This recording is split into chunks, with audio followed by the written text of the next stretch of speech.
In the last video, we set up the basic framework for our traffic light. Now let's add code to turn on the lights at the appropriate times. While we could just write code inside of this loop to turn on each light and switch the materials, let's actually make things a little easier and create a function to do this. Now a function is kind of like a miniature script.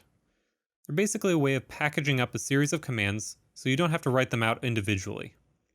We've actually been using functions a fair bit through the course of these videos.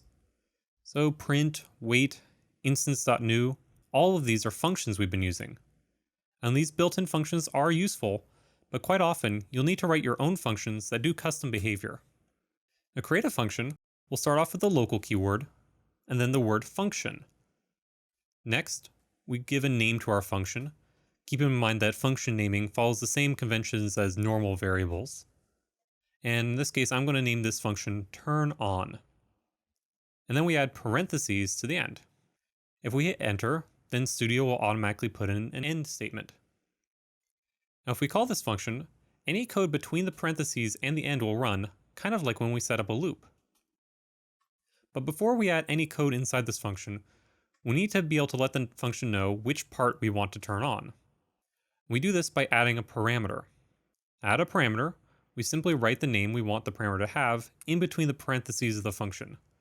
So let's just write part inside of here. Now inside the function, we can use this parameter like we can use a variable. So in this case, to turn on one of these light parts, we want to set the parts material to neon, and also set the enable property of its surface light to true. So we're done writing our function, but it's not going to run on its own. We actually have to call this function to make any of the code inside of here execute. So down in our loop, let's start by turning on the green light. We'll do this by typing the name of our function, turn on, then an open parentheses, and then we'll type the light we want to turn on. In this case, green, which we saved as a variable up here. And last, we add a closing parentheses, and that's all we need to do. And we can repeat this for the yellow lights and the red light.